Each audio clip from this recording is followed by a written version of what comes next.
I walk through the dark wooden doors, cold light sweeping the stone floor, my heels striking like a gavel of fate. My mother smiled, as if this were a party, not a trial. My brother checked his watch and yawned. They thought I was here to surrender, but in my coat pocket was a USB drive, smaller than a dime, and when the voice on it echoed, my mother's smile would shatter like crystal on marble. My name is Hadley Bryan, and I am 32 years old. The moment I pushed through the heavy oak doors of the Ravenport County Courthouse, the world erupted in a blinding strobe of white. The pops of the cameras were sharp, like gunfire, echoing off the marble floors. They were vultures, a hungry press corps feeding on the carcass of a local dynasty. I kept my chin up, my eyes fixed forward, ignoring the shouted questions. I was not here for them. I was here for the 3 people already seated inside. The courtroom itself was old, built in an era when justice was meant to feel omnipotent. Dark wood paneling rose to a vaulted ceiling, and the air smelled of old paper, lemon oil polish, and the faint metallic tang of human anxiety. It was cold, designed to make you feel small. I saw them immediately, seated behind the defendant's table as if they were holding court. My mother, Marla Pierce. She was the undisputed queen of Ravenport society, immaculate in a pearl gray suit that probably cost more than my first car. She saw me, and her lips parted in that signature smile, a razor blade wrapped in silk. It was the same smile she gave at charity galas, the one that secured million-dollar donations and silently slit the throats of her rivals. It held no warmth, only a terrifying, polished confidence. It was the smile of a woman who had never, not once in her life, faced a consequence. Beside her, my father, Victor Pierce. He was the architect of the Ravenport skyline, the man behind Pierce and Marrow Developments, the company that was practically synonymous with the city. His face, usually a mask of arrogant competence, looked strained. There were new lines around his eyes, a gray fatigue that his expensive tailoring could not hide. He looked at me, and his gaze was one of profound, weary irritation, as if I were a leaking faucet, a minor annoyance disrupting his important day. And then, my brother, Logan Pierce, the golden boy, the anointed heir. He was not even looking at me. He was slouched in his chair, head down, thumb scrolling lazily across his phone screen. He stifled a yawn. To him, this was just another tedious obligation, a formality before his inevitable victory. He believed, with the unshakable faith of a man who has had everything handed to him, that I had already lost, that I was here to finalize my humiliation. They were a portrait of entitlement, the unholy trinity of my past. I felt a presence beside me, a grounding counterweight. Nadia Reyes, the Assistant United States Attorney. She was sharp, compact, and moved with an economy of motion that suggested coiled power. Her eyes, dark and intelligent, swept the room once, cataloging everything: the exits, the jury box, the judge's bench, and my family. She was not impressed by the Pierce name. She was impressed by facts, by evidence, by the law. She was the one weapon they never anticipated. I took my seat on the hard wooden bench, on the opposite side of the aisle. The symbolic distance felt like a canyon. The air thrummed with a heavy silence, the kind that precedes a violent storm. In this room, my entire life was condensed. I could feel the ghosts of the past pressing in, demanding their due. I felt the phantom chill of the hospital corridor in 2017. My father, pale and unconscious in a cardiac unit, the monitors beeping a rhythm of pure panic. I remembered the boardroom, the smell of stale coffee and fear. Pierce and Marrow was over-leveraged, exposed, and bleeding cash. The banks were calling, ready to foreclose. I remembered my hands shaking as I signed the papers, liquidating the trust my grandfather had left me, the only thing that was mine alone. $480,000, my personal, private money, injected directly into the company's failing heart. I worked for 3 days straight, without sleep, negotiating with creditors, stabilizing the accounts, I saved them. I saved his legacy. My reward came 3 months later. My father was back. His face still holding the waxy sheen of illness, but his voice strong. He sat at the head of the table. It was my mother, Marla, who spoke. Hadley, your initiative, while admirable, has shown a distinct lack of judgment. You overstepped your authority. I looked at my father. He just stared at a point on the polished mahogany table. Silent. Effective immediately, Marla continued, her voice devoid of emotion. The board has voted to remove you from your position. I was not just fired, I was exiled. Logan, who had spent that crisis week skiing in Aspen, was given a new title, Vice President of Strategic Development. My title. The final, definitive execution came 2 years later, the reading of my grandfather, Arthur Pierce's, will. We sat in that same sterile lawyer's office. My grandfather, the gruff, brilliant man who taught me to read stock tickers before I could ride a bike, the only person in the family who truly saw me. The lawyer read the final codicil, his voice a monotone drone, the entirety of his estate, his controlling shares in Pierce and Marrow, his personal properties. Everything was bequeathed to his grandson, Logan Pierce. I remembered the sound of the blood rushing in my ears, a roaring static that drowned out the room. I looked at Marla. She was examining her manicure, a tiny, satisfied smile playing on her lips. Logan just nodded, as if accepting a package. My father looked out the window. I stood up, my chair scraping loudly on the floor. I did not say a word. I did not cry. I walked out of that office, out of that building, and left my entire life behind. I carried with me a humiliation so deep it felt physical, a cold, heavy stone in my stomach. But that was then. Now I was back, and I was not the defendant. I was not the disgraced daughter begging for scraps. I was the accuser. I could feel their eyes on me now, the full force of their combined attention. Logan had finally looked up from his phone. The 3 gazes landed on me, sharp and cold as surgical steel. My mother's look was one of condescending pity. Oh, darling, must you make this dreadful scene? My father's was pure anger. How dare you bring this shame upon us? And Logan's, finally engaged, was one of baffled contempt. You are still trying? 3 knives, all aimed at the same target. They still thought I was the one who was bleeding. A door opened at the side of the room. A bailiff, his voice booming, shattered the tension. All rise, the Honorable Judge Harold Benton presiding.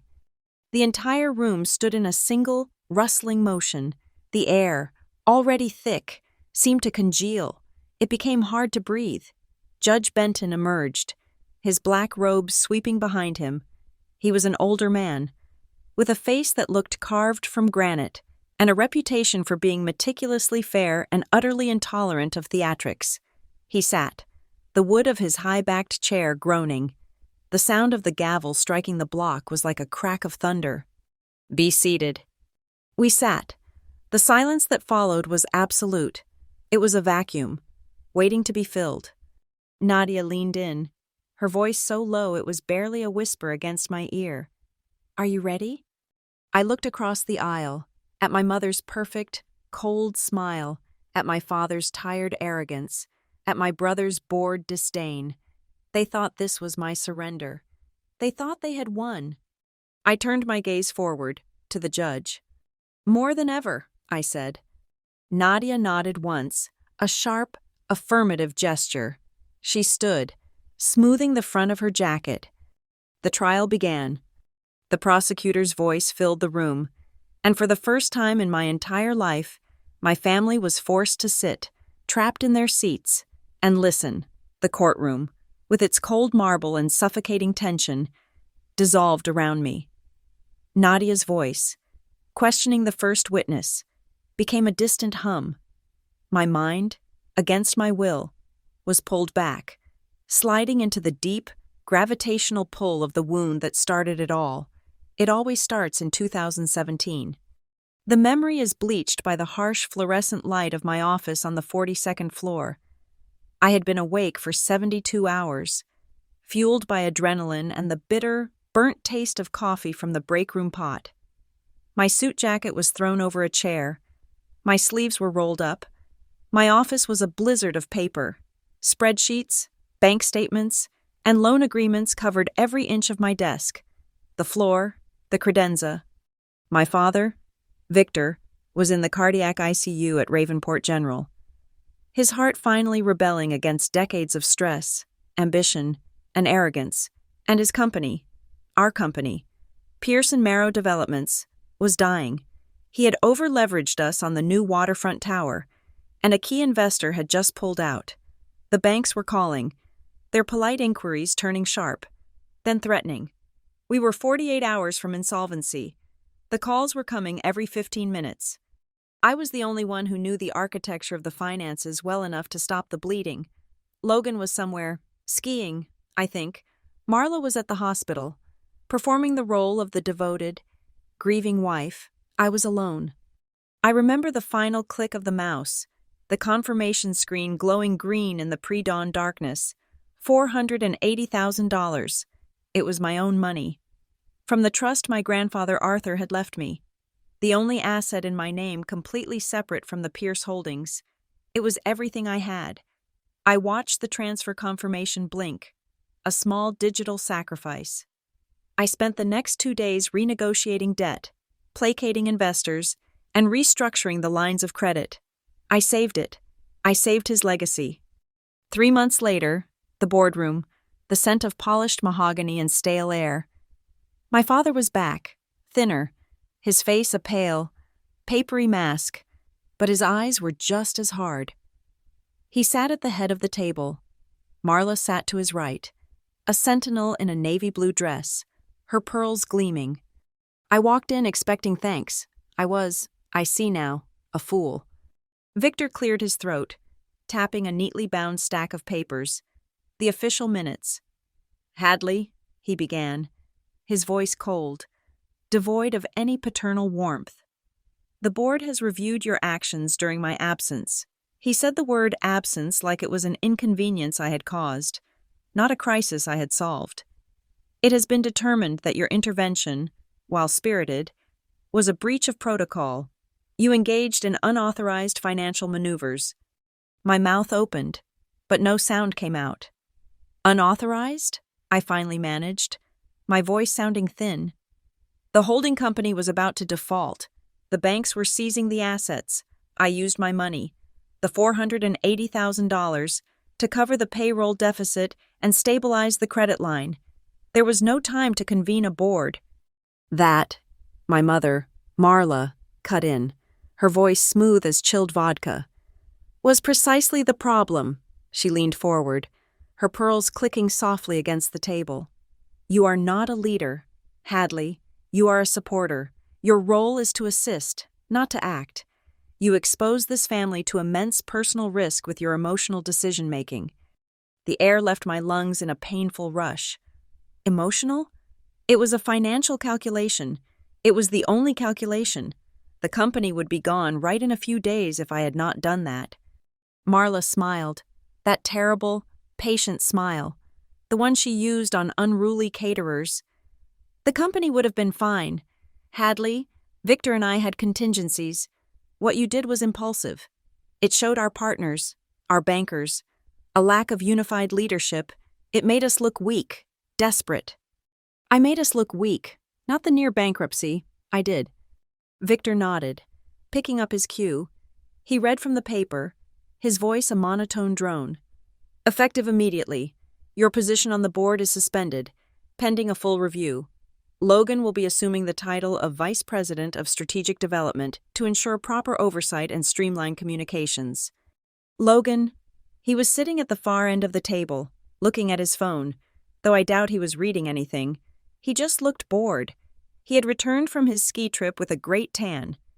He had not contributed a single idea during the crisis. He had been, as I recalled, unreachable. I looked from my father's averted gaze to my mother's triumphant, icy stare. I was fired. I was erased. They had used my money, stabilized the company on my back, and then broken it. I did not cry. I would not give them the satisfaction. I stood up, my legs feeling strangely disconnected from my body. I gathered my notepad and my pen. I walked out. I did not run.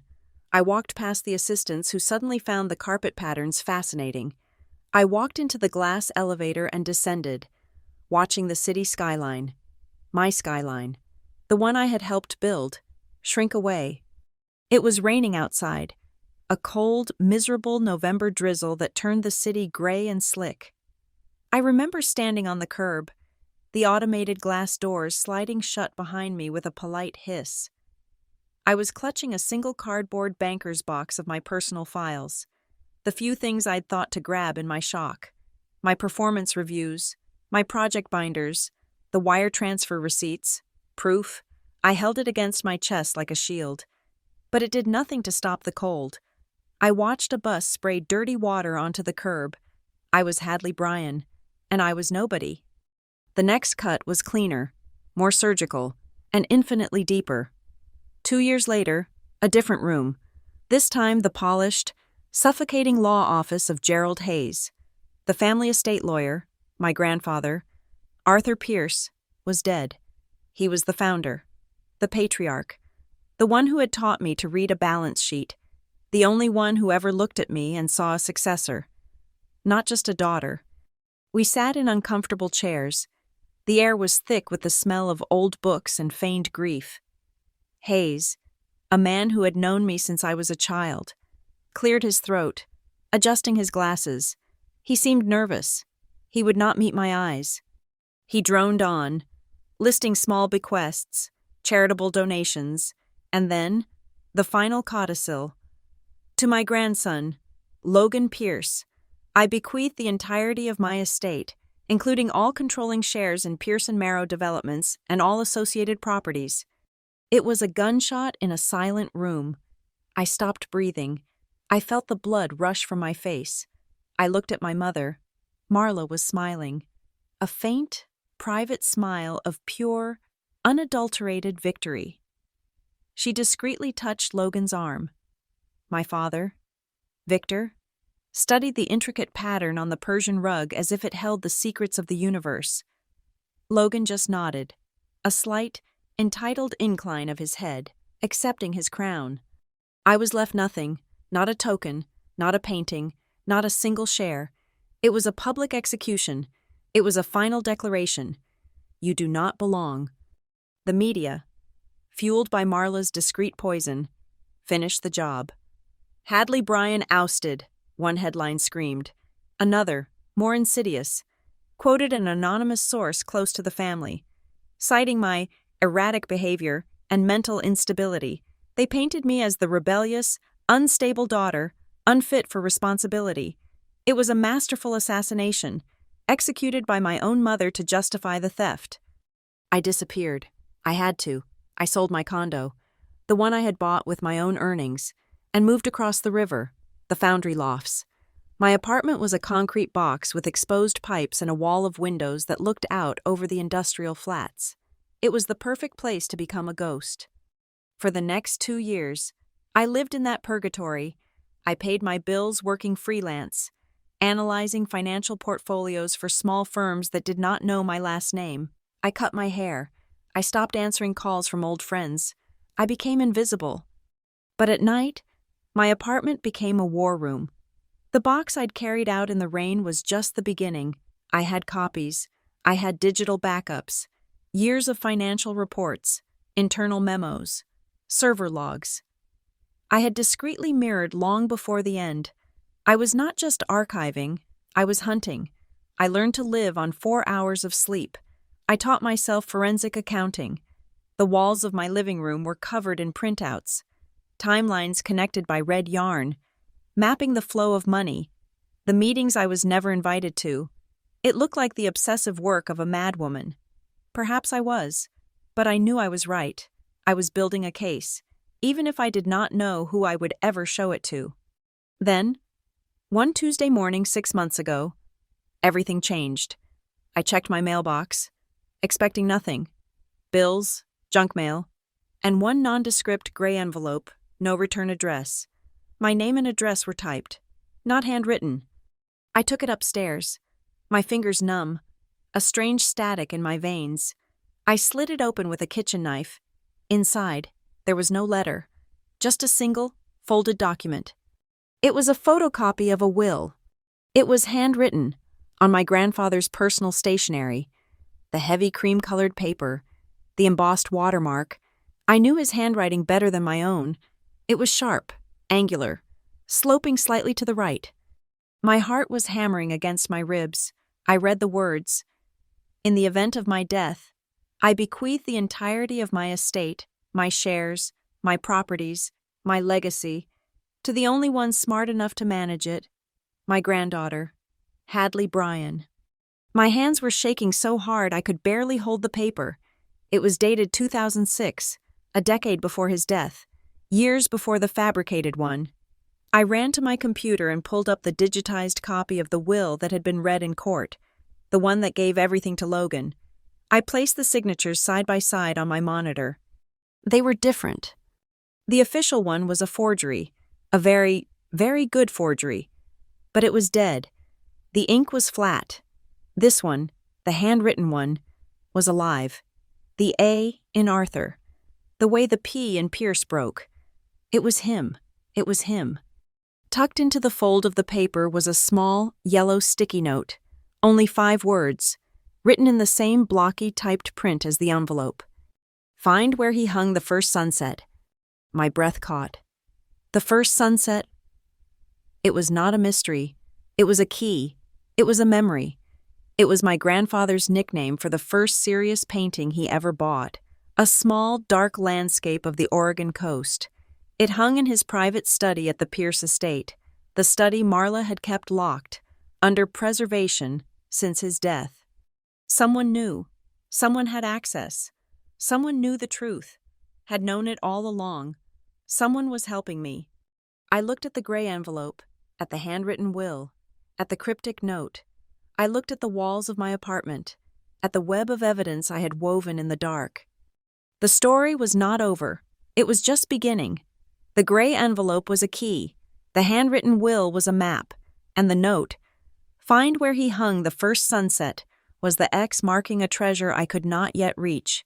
The Pierce estate, my grandfather's home, was now Marla's fortress.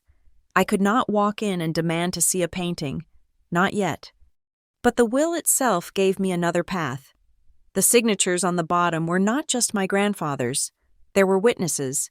One was Gerald Hayes, the family snake, who had read the fake will. The other was a name I vaguely recognized.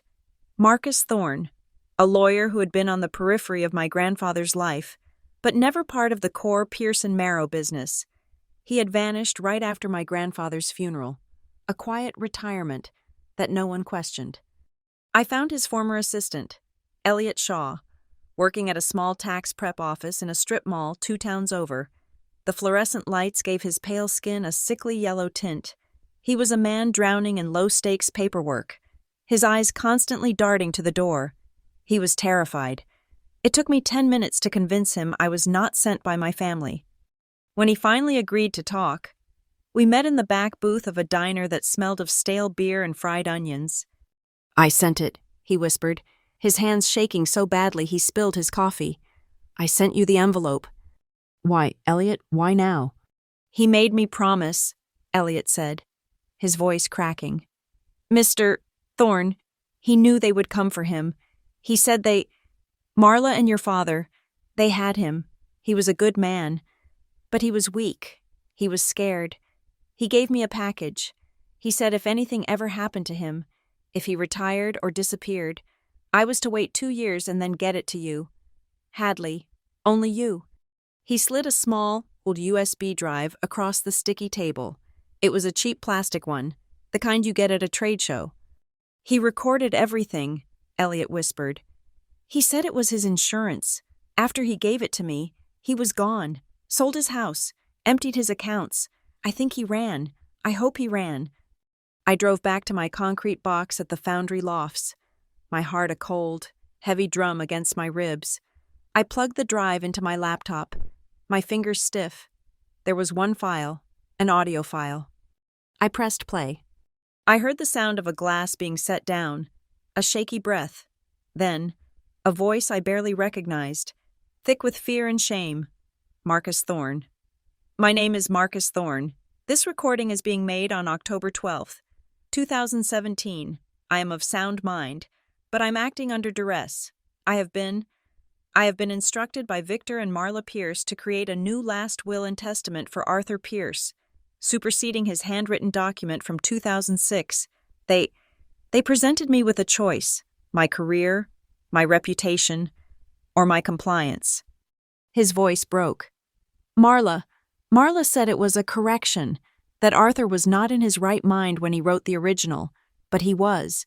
He was sharp as a tack. She is forcing me to fabricate the document. Victor is arranging the signatures. They are threatening my family. I am hiding the original. I cannot destroy it. I will hide it. But I must. I must do what they say. I am a coward. God help me. I am a coward. But I want it known. The will they are filing is a fraud. It is a theft, and they are the thieves. The recording ended. I sat in the dark for a full minute. The only sound the hum of my laptop. I had it. The confession. The smoking gun. But a recording, like a photocopy, could be challenged. I needed more. I needed objective, scientific proof. I took the photocopy of the real will and the high-resolution scan of the fake one to Dr. Ivy Larkin. She was a forensic document examiner, a woman who lived in a world of millimeters and ink saturation. Her office was a sterile lab, dominated by microscopes and light tables. She was not interested in my story. She was only interested in the strokes. "I do not need your family history, Ms. Bryan," she said, her voice crisp. "I just need the documents." I watched her for 2 hours. She projected the signatures onto a large screen, side by side, the one from the court, the one from my envelope. "Here," she said, tapping the screen with a laser pointer. It landed on the letter A in my grandfather's name. "Look at the upstroke. In the known, authentic document." She pointed to my photocopy. "The pen stroke accelerates, heading to the right. It is a flourish of habit, confident, ingrained. It is his personal muscular signature. Now, look at the forgery." She pointed to the fake one. "The stroke is hesitant. It ticks up, but it is dead. There is no speed. The forger saw the shape, but they could not replicate the velocity. They drew it. They did not write it. This," she said, pointing to the real one, "is alive. This," she pointed to the fake, "is a corpse. It is a skillful forgery, but it is unequivocally 100% a forgery." I had the forgery confirmed. I had the confession. Now, I needed to follow the money. I went back to my wall of charts. The server crash at Pearson Marrow had always bothered me. It happened on September 12th, 2019. A full data log failure. Convenient. I cross-referenced the dates. The forged will was filed with the probate court on September 9th. 3 days later, the servers crashed, and 3 days after that, a flurry of transactions. I spent a week digging through SEC filings, incorporation records in Delaware and the Cayman Islands, a network of shell companies, all registered to anonymous agents, all funded by management fees and consulting agreements from Pearson Marrow. The money, millions of dollars, was being systematically siphoned from the estate, laundered through these companies, and then used to buy assets, a condo in Miami, a ski lodge in Telluride, all of which were being held in a trust managed by a holding company owned by Logan. They were not just sitting on the inheritance, they were actively dissolving it, moving it, hiding it where it could never be clawed back. The server crash was not an accident. It was a digital bonfire, designed to destroy the original record of the transfers, all happening on the exact same day. I had the fraud, the confession, and the financial mechanism. I needed one last thing, a human witness to the signing of the original, 2006 will. It led me to Della Hargrove. She had been my grandfather's housekeeper and confidant for 30 years. She was 79 years old, living in a clean, quiet room at the St. Jude's assisted living facility. She was frail, her hands spotted and twisted by arthritis, but her eyes were bright and sharp. She recognized me instantly. "Hadley girl," she smiled, her voice a soft, papery rustle. "I knew you would come. I always knew." "Della, I need to ask you about my grandfather, about his will." Her smile faded. "He was a good man," she said quietly. "He was so proud of you. He said you were the only one with his fire." "Della, do you remember him signing a will? A long time ago? Maybe 2006? She nodded. "Oh, yes, I remember. In his study, that nice Mr. Thorne was there. Your grandfather called me in." "Della," he said, "I need a good, honest soul to watch this." So I watched. He signed. Mr. Thorne signed. And I signed. "You were the third witness?" "He said he trusted me more than any banker," she said, a flash of pride in her eyes. "He was worried, even then. He said, that Marla, she is ice. She wants the name, not the work." He was right. Then she reached for the small photo album on her bedside table. "He was so paranoid. He made me take a picture. He loved that new Polaroid camera you got him." She fumbled with the plastic sleeve and pulled out a faded, glossy square. She handed it to me. My breath hitched.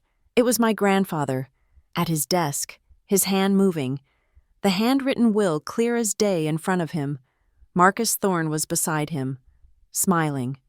And in the antique mirror hanging on the wall behind the desk, a faint and unmistakable image, a reflection, a woman, standing in the shadow of the doorway, watching them. Her arms were crossed. Her expression was cold. It was my mother, Marla. She had known about the will. She had known for over a decade. I now had everything: the real will, the forged will, the expert's validation, the audio confession of the coerced lawyer, the financial trail of the theft, and a photograph placing my mother at the scene of the crime she claimed never happened. The next day, I walked into the Ravenport Federal Building. I did not ask for a meeting. I walked in and told the receptionist I had evidence of an ongoing, multi-million-dollar wire fraud and conspiracy. They put me in a small, windowless room. 20 minutes later, Nadia Reyes walked in. I did not speak. I opened my briefcase. I placed the photocopy of the will on the table. I placed Dr. Larkin's signed affidavit. I placed the financial charts mapping the shell companies. I placed the Polaroid. Finally, I placed the small plastic USB drive.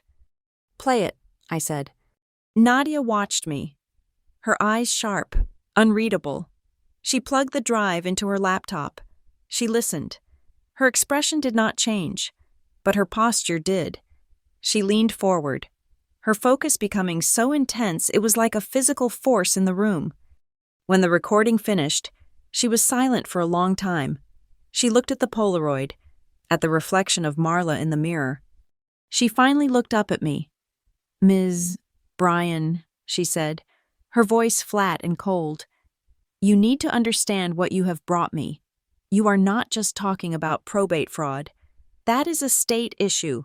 You are talking about federal crimes, wire fraud, conspiracy to commit fraud, obstruction of justice, money laundering.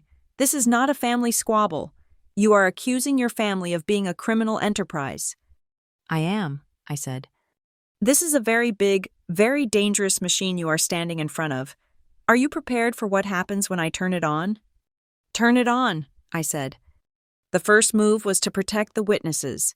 Nadia's team dispatched federal marshals to Elliot Shaw's apartment and to Della's nursing home within the hour.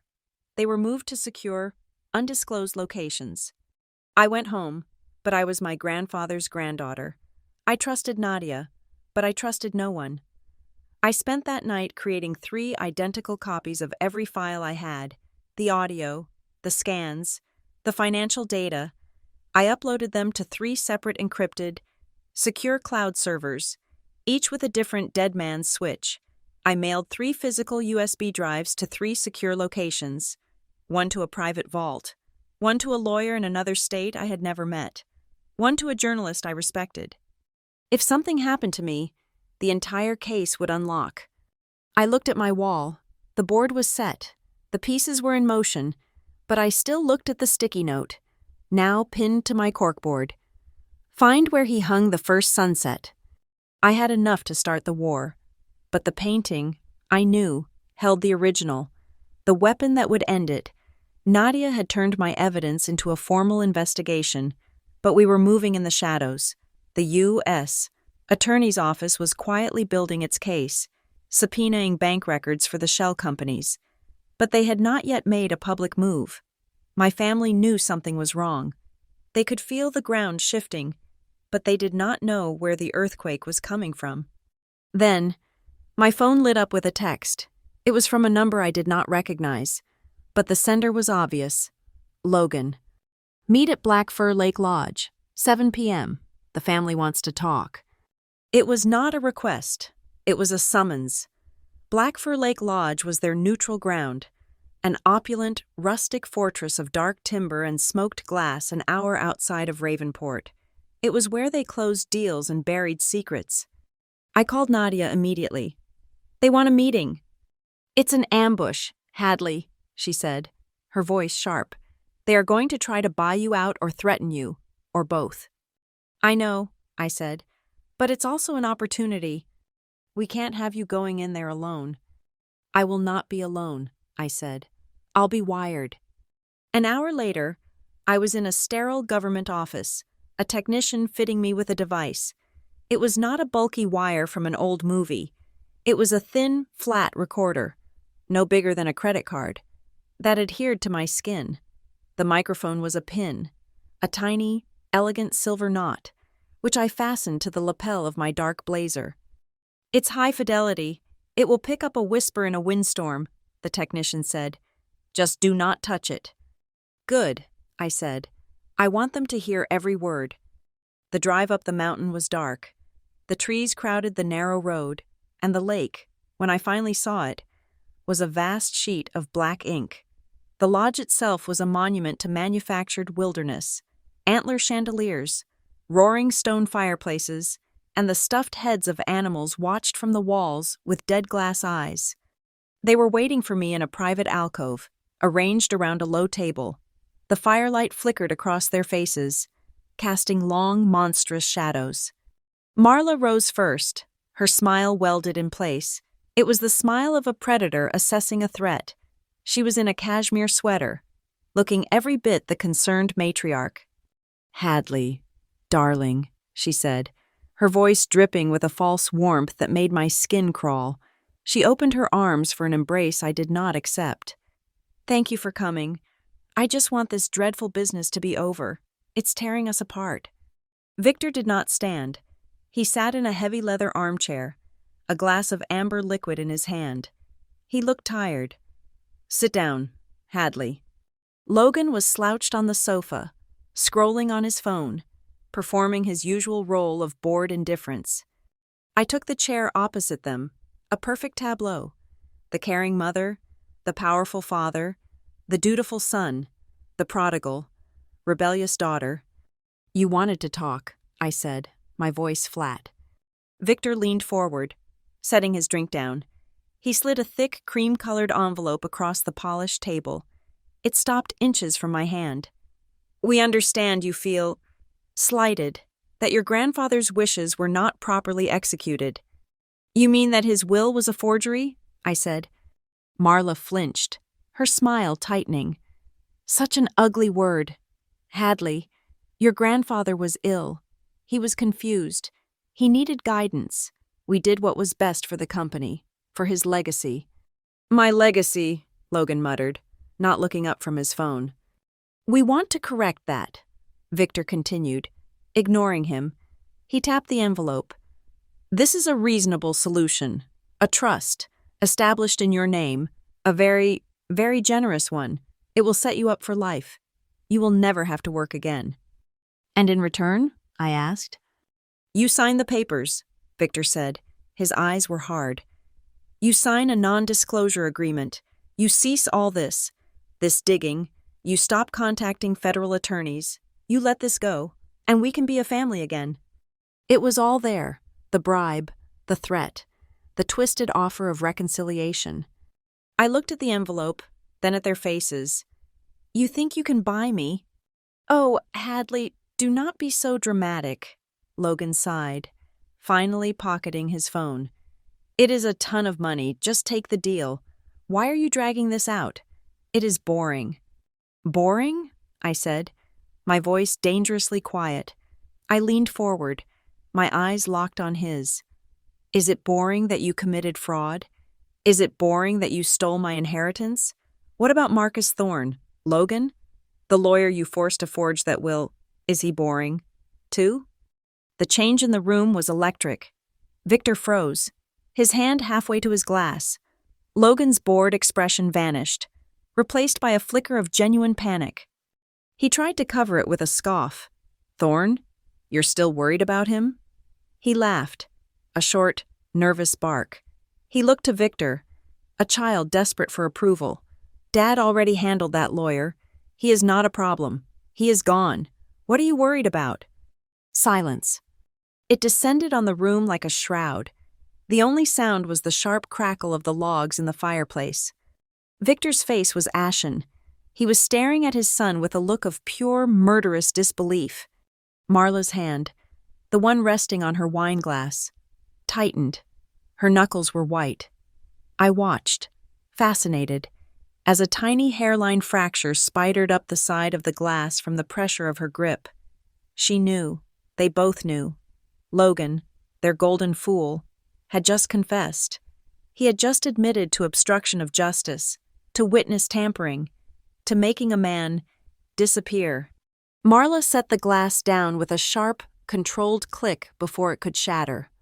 "Logan, you are mistaken," she said, her voice a strained, icy whisper. "You are confusing that with the standard severance package we offered Mr. Thorne." But the lie was pathetic. It hung in the air, dead and cold. The admission was out, and the little silver pin on my blazer had caught it all. I stood up. I picked up the envelope. I did not need to open it. I knew it was full of blank pages, a test to see if I would bite. "I will think about it," I said. I turned and walked out of the lodge, the glass eyes of the hunting trophies following me out. I did not run. I walked, my back straight, feeling the weight of their desperate, hateful stares. I did not touch the device until I was locked in my car. Miles down the mountain, I pulled over onto a dark, gravel shoulder, my hands shaking so violently I could barely unhook the pin. I held the small device in my palm. It was warm. I met Nadia at a 24-hour diner at 2 a.m. The place smelled of bleach and old coffee. I slid the pin across the Formica table. "He confessed," I said, my voice hoarse. "Obstruction, witness tampering. They handled Marcus Thorne. It is all there."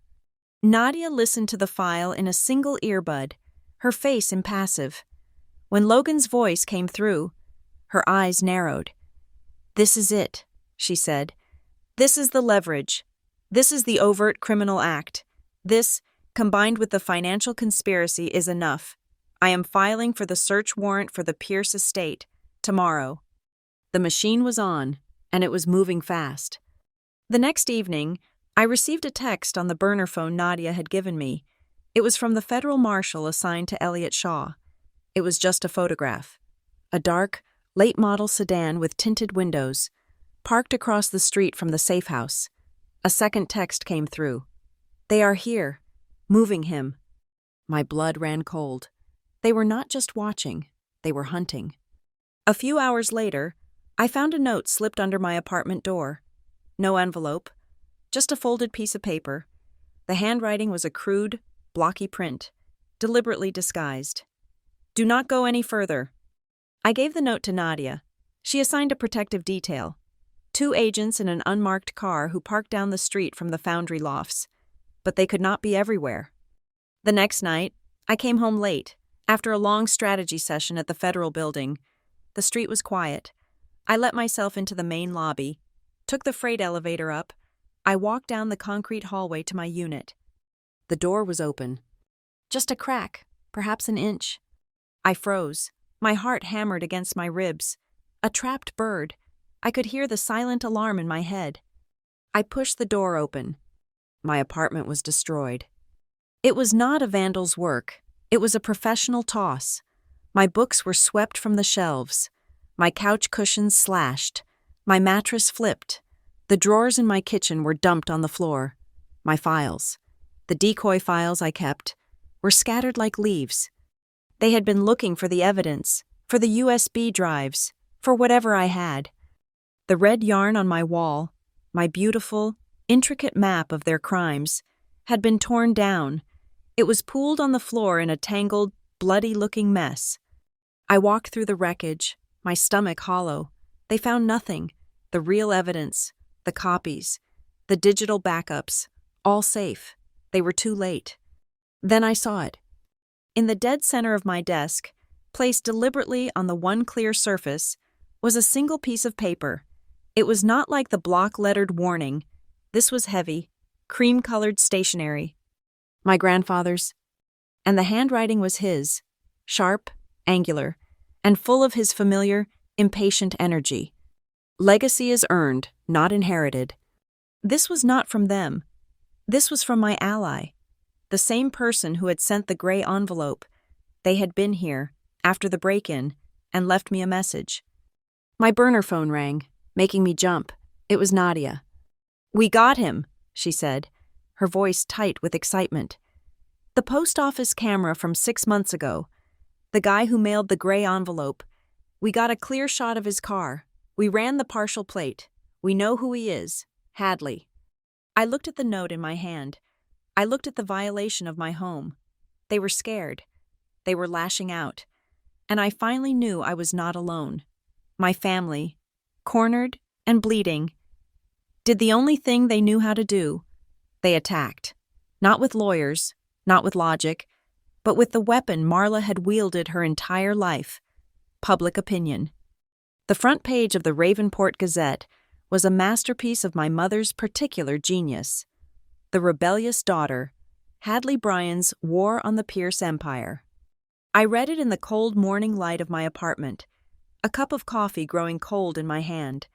The article was a tapestry of anonymous sources, veiled accusations, and outright lies, all woven together by a society columnist who had been on Marla's payroll for a decade.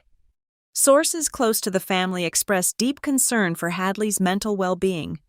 One paragraph read, "There is a tragic history of instability," quoted another friend, who went on to describe my erratic behavior after my grandfather's death.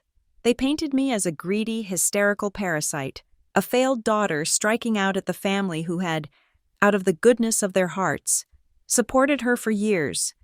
It was a preemptive strike, designed to poison the well, to discredit me before my case ever saw the light of day. Marla was not trying to win in court.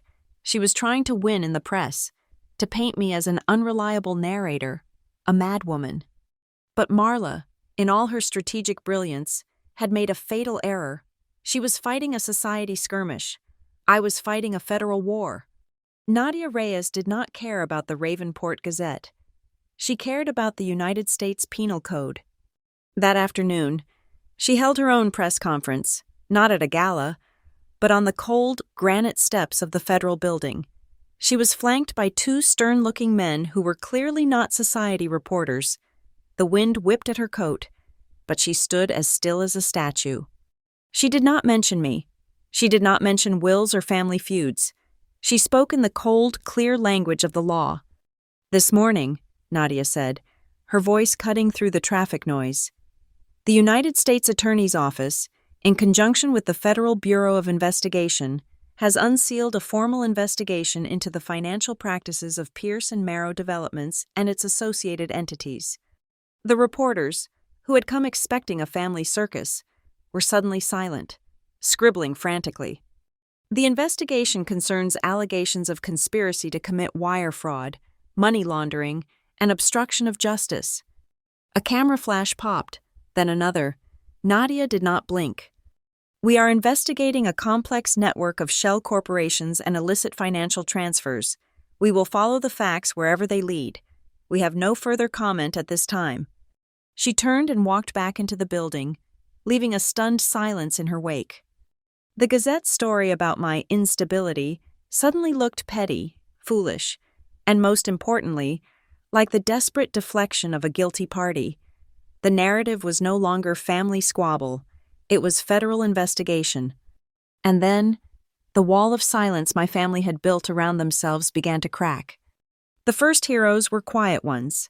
3 former employees of Pearson Marrow, a comptroller I had worked closely with, and 2 project managers who had respected my work, filed sworn affidavits with Nadia's office.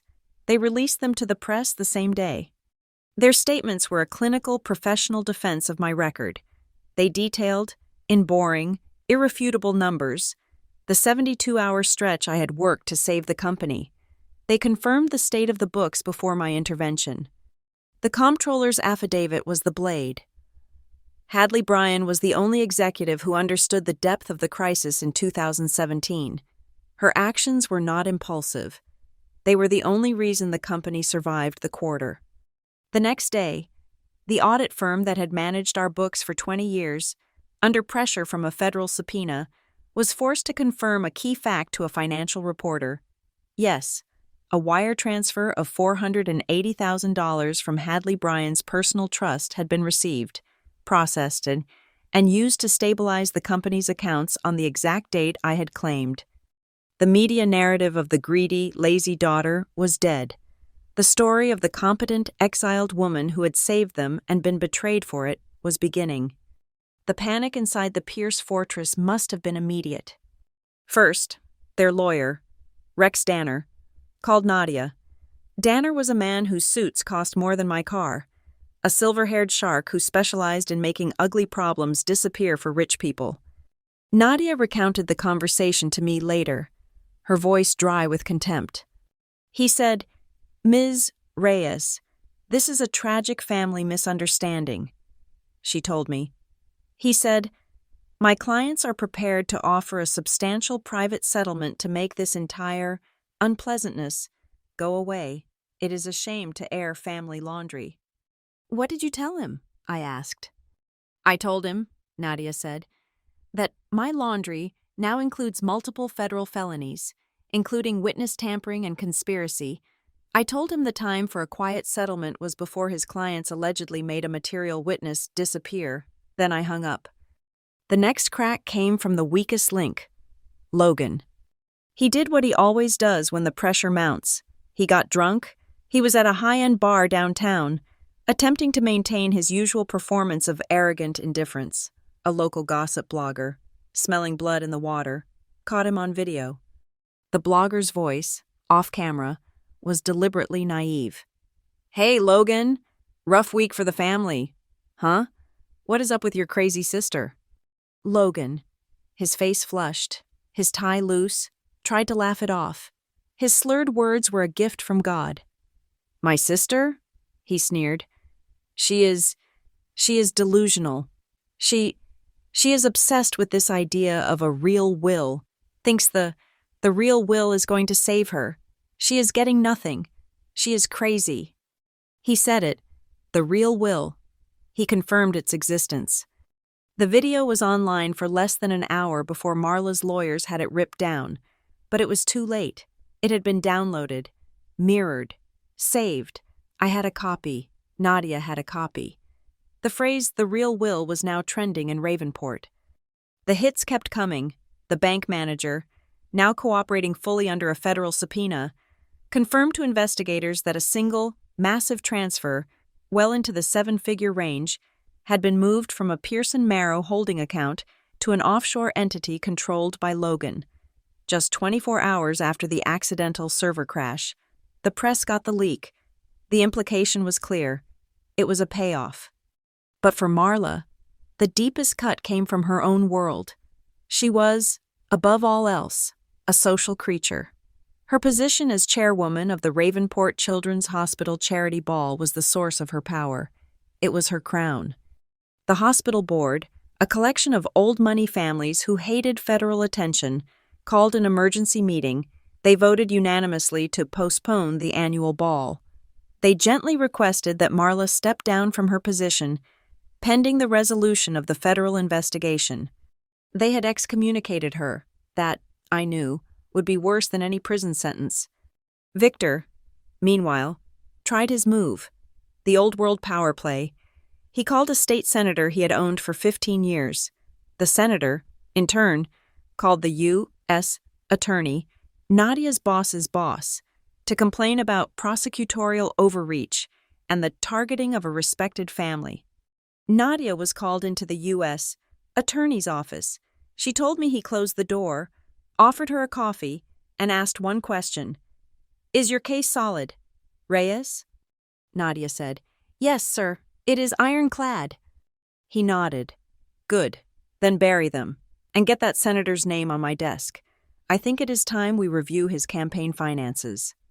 Victor's political strings had been cut. While they were flailing in public, we were working in private. The break-in at my apartment had changed me. The violation was profound. I had new locks, a steel-reinforced door, and I paid a private firm to install 3 concealed cameras, one in the hallway, one on my front door, and one in my living room. I was watching. The investigation was tightening its grip on the witnesses. Elliot Shaw, moved to a new safe house, was spending his days meticulously re-examining the box of shredded documents he had rescued from Marcus Thorne's office. He called Nadia, his voice shaking with a new kind of energy, not just fear, but rage. "I found it," he said. "I have been taping pieces together for days. It is a page from Mr. Thorne's personal desk diary, from the week before he vanished." He sent a scan. The fragments were taped together, the handwriting frantic and spiky. "Marla won't stop. She's threatened my family. She wants the original. I hid it. I cannot. I cannot. If I disappear, find Hadley. She is the only one. She knows him. Find Hadley." Della, too, was in danger. The threats were subtler. A new nurse at the facility who asked prying questions about her relationship with my grandfather, a bouquet of black roses, delivered with no card. Nadia had her moved immediately, not to another nursing home, but to the Federal Protective Custody Wing of a private hospital. And then we found the final key. While the city was obsessed with the media circus, I was in a windowless room at the FBI forensics lab. Nadia was there, along with a technician in a white coat. The Polaroid, the one Della had taken, was projected onto a massive screen. The image of my grandfather signing the real will, of Marla's cold reflection in the mirror. "We have been so focused on Mrs. Pierce's reflection," the technician said. He used his mouse to zoom in, not on Marla, but on a different part of the mirror. We were looking at the wrong clue. He enhanced a small, blurry section of the reflection, an image of my grandfather's desk. "He was a meticulous man," I murmured, seeing it. He always had a brass desk calendar. "Right here," the tech said, zooming in, the pixels clarifying. The reflection of the calendar, and just behind it, on the desk itself, there is a small brass plaque. He typed, running a sharpening filter. The image swam, then resolved. A series of numbers, reflected backward in the mirror. 8151949. I stared, my heart suddenly hammering. "I do not. What is that?" "Let's reverse it," the tech said. He mirrored the image. 8151949. I read them again. 815, my birthday, August 15th. I looked at Nadia.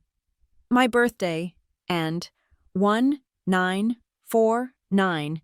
That is the year he founded the company. "It is a combination," Nadia said, her voice electric with discovery. I looked at the note that was still pinned to my wall. "Find where he hung the first sunset." "The safe," I whispered. "It is the combination to the safe behind the first sunset painting." Nadia stood up, closing her laptop with a definitive snap. "They are fighting a war in the newspapers. Hadley. They are leaking stories, pulling strings, trying to save their reputations." She gave me a rare, thin, wolfish smile. They have no idea we are about to take the castle. She picked up her phone. Get me Judge Benton. I am filing the warrant to search the Pierce estate. We are going in, and we are opening that safe.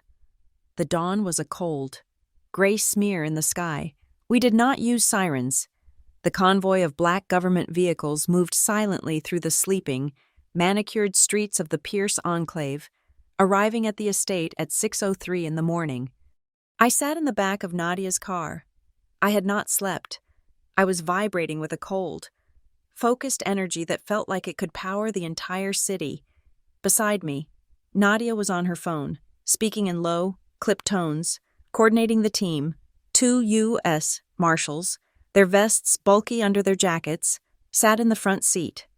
We pulled up the long, curving driveway, the crunch of gravel the only sound. The house, my grandfather's house, loomed in the dim light. It looked like a mausoleum, a monument of stone and glass.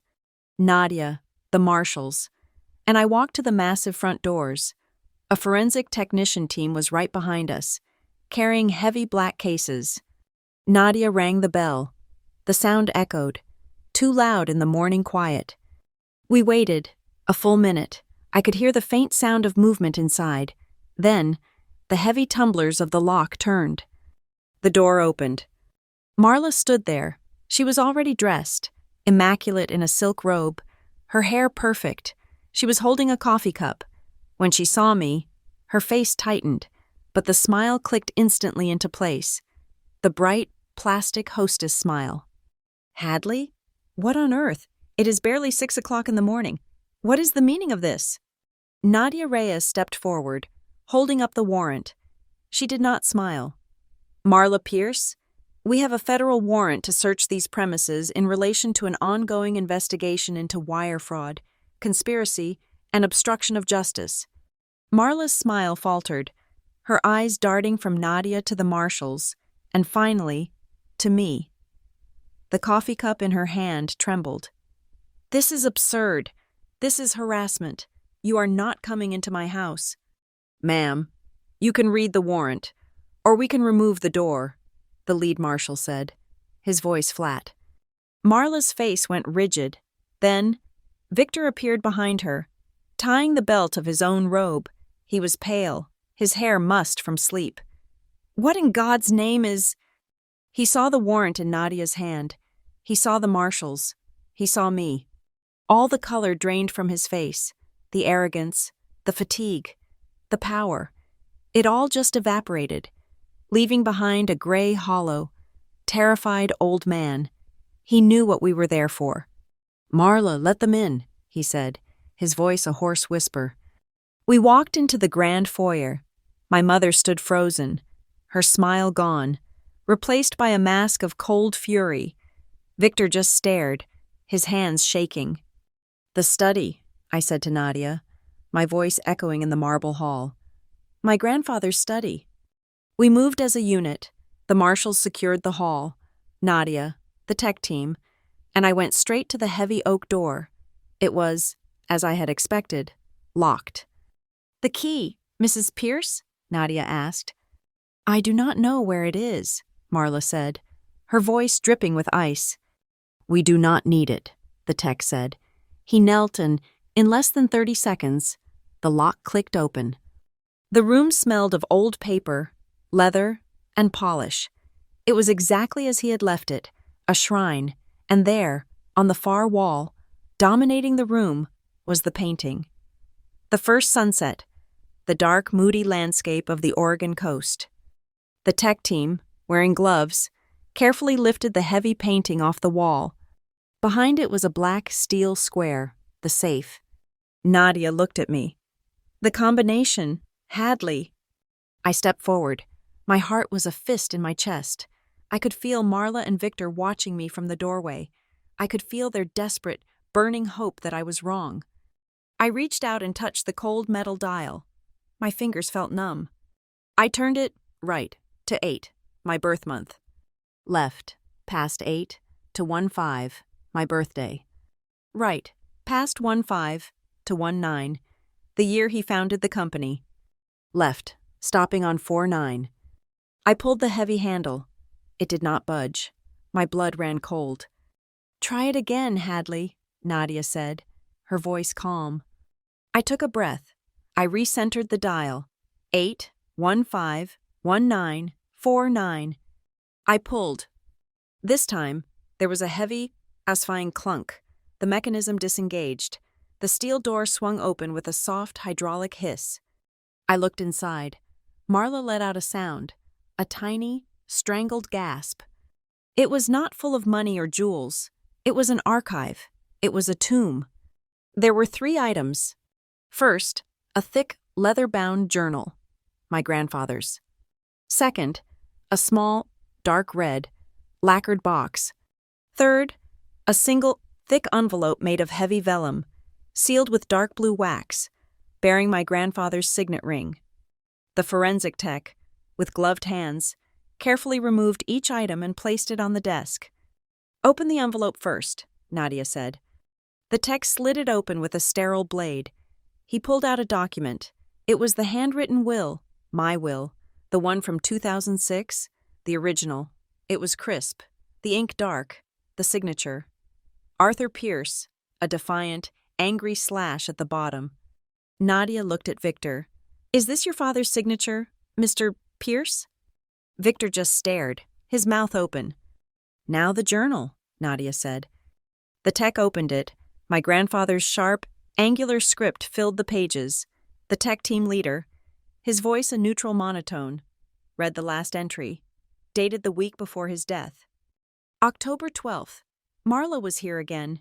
She does not know I'm recording this. She came to the study. She is pressuring me, bullying me, to change the will. She says Hadley is unstable, that Logan is the future. She is a viper. She thinks I am a doddering old fool. She does not know I have already put the precautions in place. She threatened Thorne. She said she would handle him. I told her to get out. I have recorded her threats. I have put the recording, along with this journal and the original will, in the box she gave me for Christmas 10 years ago. Let her open it and find her own ruin. If Hadley is half as smart as I know she is, she will find this. This is my true legacy. This is the truth. "Forgery!" Victor suddenly roared, his voice cracking. "This is all a forgery. Hadley, she planted this. This is a setup." Marla was silent. She was staring at the small, red lacquered box on the desk, her face the color of ash. "The box, please," Nadia said. The tech carefully lifted the lid. Inside, on a bed of black velvet, was a single, silver USB drive. Nadia pointed to the lid. "Mr. Pierce is claiming this was planted. Please dust the box and the journal." The tech went to work. He puffed a fine gray powder over the leather journal, over the smooth lacquered lid of the box. He used a brush, delicately, and then he applied the tape. He lifted a perfect, swirling, complete fingerprint from the lid of the box. He lifted another from the back cover of the journal. "We have prints," he said. "Whose are they?" Nadia asked, though she already knew. "Marla, my love," Victor whispered, his voice desperate. "Tell them." Marla's eyes were fixed on the USB drive. "I gave him that box," she whispered, her voice barely audible. "It was a gift, years ago." "So your fingerprints would be on it," Nadia stated. "Yes," Marla said, her mask of control shattering. "Yes, of course, they would be." "And the journal?" Nadia pressed. "Were you in the habit of reading your father-in-law's private journal?" Marla said nothing. She was trapped. Nadia turned to the tech. "Plug in the drive. Let's hear the truth." A speaker was connected. The tech inserted the USB, a single audio file. He pressed play. My grandfather's voice filled the room. It was strong, clear, and resonant with controlled fury. It was the audio from the day he wrote the journal entry. He had been wearing a wire of his own. First, his voice. "This is Arthur Pierce. It is October 12th. Marla is here. She is demanding I disinherit Hadley." Then, her voice. My mother's voice. Not the smooth, polished society queen, but a hissing, raw, venomous creature I had never heard. She is a weak link. Arthur, she is sentimental. She will ruin everything you built. Logan is the one. He will do what I say. He will protect the name. If you do not change it, I will not let that girl burn this family to the ground. I have already spoken to Thorne. He understands the situation. He will do what is right, or I will destroy him. Do you understand me? I will destroy him. A click, the recording ended. The silence in the room was absolute. It was the silence of a tomb. Victor Pierce, the developer, the patriarch, the arrogant lion of Ravenport, made a sound, a high, thin wheeze. He grabbed his chest. He crumpled, slumping against the doorframe, sliding to the floor. "Victor!" Marla screamed, her voice a shriek of genuine terror. "He is having a heart attack! Someone call an ambulance! You did this!" The marshals did not move. Nadia did not move. "He is faking," I said, my voice cold. "It is what he does."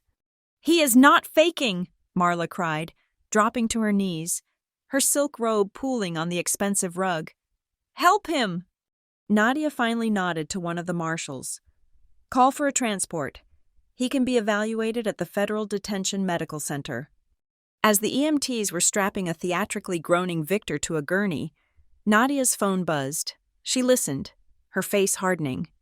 She looked at me. That was the detail at St. Jude's. Logan just tried to force his way into the facility to see Della Hargrove. He told the staff he had a family emergency and needed her to sign a document. He was trying to get to her. He was trying to silence her. "He has been intercepted," Nadia said. "He is being detained, assaulting a federal protective detail. Add it to the list." She turned back to the tech team. "Has the drive been analyzed?" The head tech nodded. "The drive is clean, sir. Metadata confirms it has not been accessed or written to since the date of that audio file. It is original. It is authentic."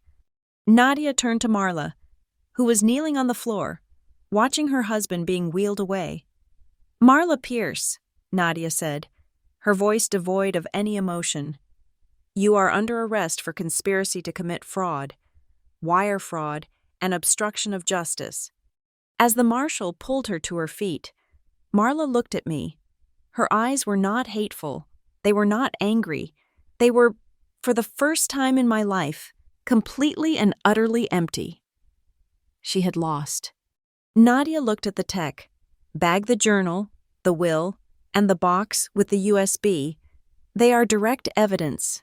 She looked at me. "Her fingerprints, on the box containing the confession. It is over." With the arrests made and the immediate threat neutralized, the real work began. The raid on the estate had been a battle. What followed was the autopsy. Nadia and her team, now armed with the original will, the journal, and the audio confession, began to dismantle the financial empire Marla had built on top of my grandfather's legacy. The picture that emerged was more chilling than I could have imagined. This was not a simple theft. It was a regime.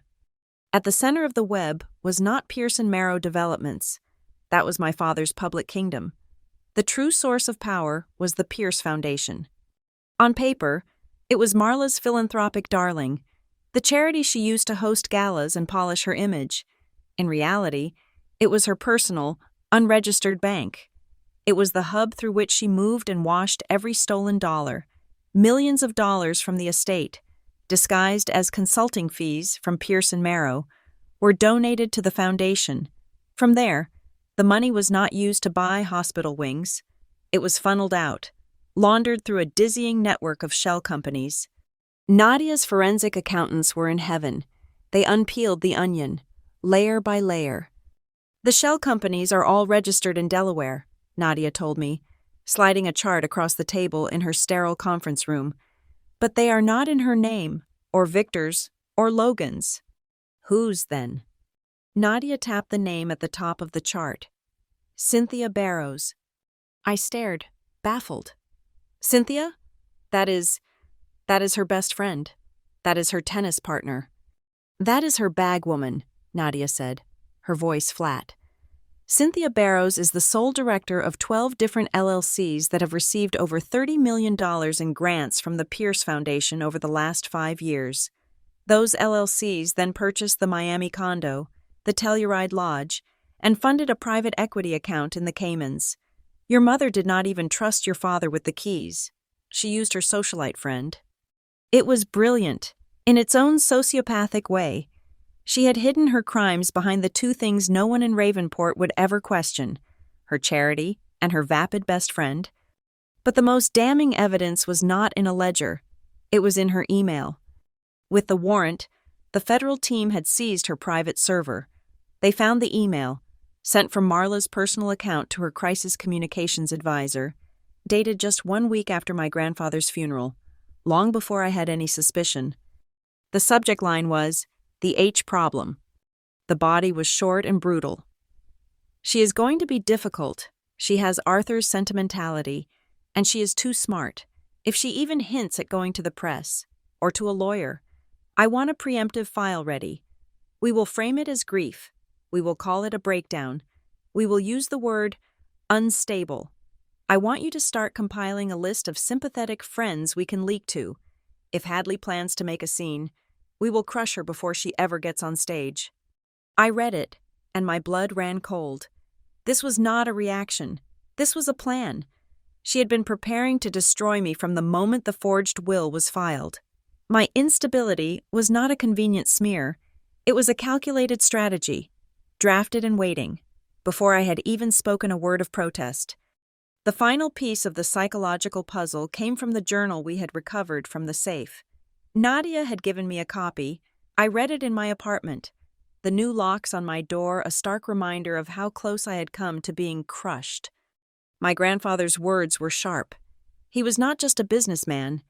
He was a student of character. "V is weak," he had written.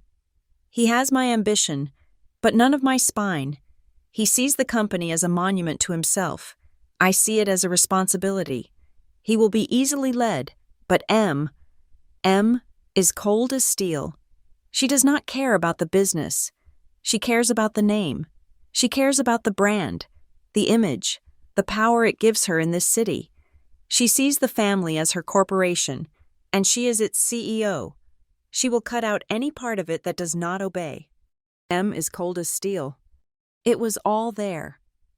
I finally understood. I had spent my entire life believing I was in a war with my father, Victor. I thought I was fighting his arrogance, his dismissal, his patriarchal refusal to see me. But I was wrong. My father was not the king. He was a pawn. He was a decorated, high-ranking, powerful piece, yes. But he was still just a piece on my mother's board. She was the one playing the game. Victor had been her shield, his bluster, his authority, his title as CEO. It was all a performance, directed by her. She had manipulated him using his deepest insecurities.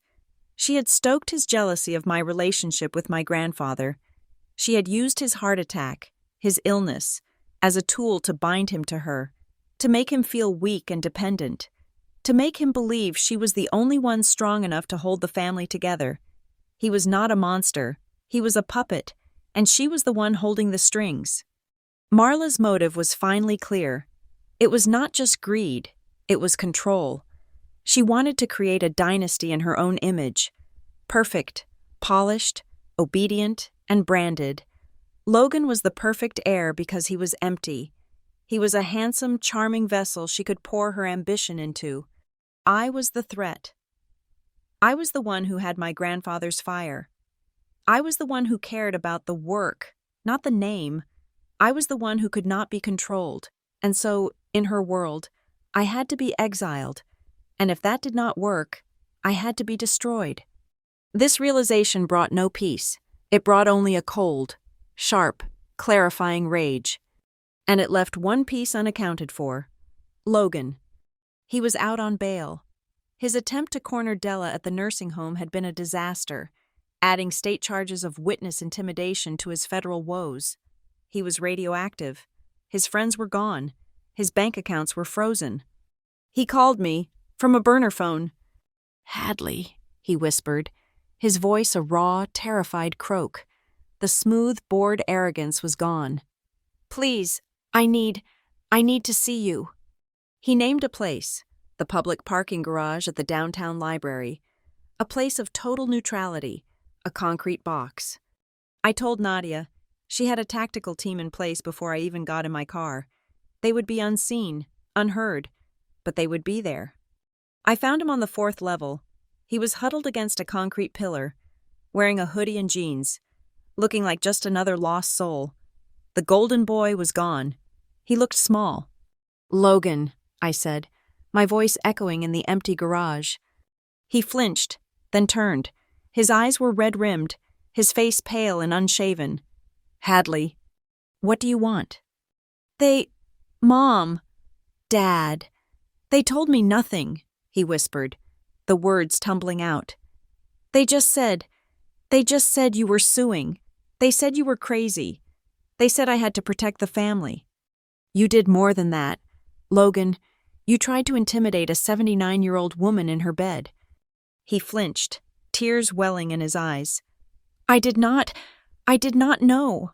Mom said Della was confused, that you were manipulating her, that I just needed to get her signature on a document saying she was fine.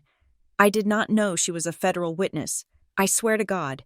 Hadley, I did not know." He was pathetic, but he was, for the first time, telling the truth. "They used me," he said, his voice cracking. "My whole life, I was just her." "Yes," I said. I could have walked away. I had enough. Marla and Victor were going to prison for decades. But I needed one more thing. I needed to burn the entire rotten structure to the ground. "Nadia can offer you a deal," I said. He looked up, his face a mask of desperate, pathetic hope. "A deal?" "Immunity. From the federal charges, not the state charges. You will have to face those, but the federal ones. No prison. You cooperate. You testify. You tell them everything." "Everything," he breathed. "Yes, whatever you want." "You sign the wire transfers, Logan, the ones that move the money to the shell companies." "She made me," he said, the words exploding out of him. "She came to me with a stack of papers. She said it was estate planning. She said, 'Your father is too sick. He cannot handle this. I need you to be the man of the family.' She said, 'Sign here, and here, and here.' I did not even read them. I just signed." "I believe you," I said. "And I need you to tell that to a grand jury. But I need something else first. I need your private email. The one Mom does not know about. The one you used to talk to your college friends." He looked confused. "Why?" "Because you have a copy of the email, Logan." "What email?" "The media plan. The one Marla sent her PR team. The one where she laid out the entire strategy to paint me as unstable. She forwarded you a copy. I know she did. She needed you to be on message." His eyes widened in recognition. He remembered. "She sent it right after Grandpa's funeral. She said it was just in case. I think I deleted it." "No, you did not," I said. "You never delete anything. Give me the password. Logan." He hesitated. It was the last piece of his old life, the last firewall. I did not plead. I did not bargain. I just looked at him. "Do you want a real life, Logan?" I asked, my voice quiet in the cold concrete cavern. "Or do you want to be her shadow for the rest of it?" He stared at me, his breath ragged. I could see the internal war, the scared little boy, the failed golden heir, the man who never was. He made a decision. It was the first one of his entire life. He nodded, a single, sharp, jerky motion. "I will give it to you," he said. "I will give you everything." Logan sat in the gray, windowless conference room at the federal building. He looked small and diminished under the harsh fluorescent lights, like a plant that had never seen the sun. He had been debriefed for hours, first by me, then by Nadia, then by a team of impassive federal agents. He was hollowed out. Nadia slid the proffer agreement across the table. It was a thick stack of paper, a sworn affidavit detailing his entire testimony, Every wire transfer he signed, every lie he had told on his mother's behalf. "Mr. Pierce," Nadia said, her voice official and cold, "this is your agreement. You will sign it. You will testify truthfully and completely in front of a grand jury and at trial. You will provide all passwords, all documents, all information requested. In exchange, the United States Attorney's Office will defer federal prosecution." He did not even read it. His eyes were blank, fixed on the wall. He picked up the pen, his hand shaking, and signed his name at the bottom of the last page. The signature, once a bold, arrogant scrawl on club receipts, was now tight and spidery. He had just signed away his mother to save himself. "The passwords, Logan," I said, my voice quiet. He recited them, his private email, his company server login. He gave them up like a child surrendering a toy. Nadia's tech team was on it immediately. Within an hour, they had the email. Just as I'd known, Marla had forwarded him the entire media strategy brief. The one titled The H Problem, the one that detailed the instability narrative. It was the smoking gun for her conspiracy to defame me, and now it was in Nadia's hands. But the server password was the key to the vault. Nadia's chief forensic tech, a man who lived on caffeine and data, called her at 3 a.m. I was on the conference line, sleepless in my apartment. "We are in," the tech said, his voice buzzing with excitement. She was sloppy. She ordered the logs wiped, but they just purged the active directory. They did not scrub the deep backup.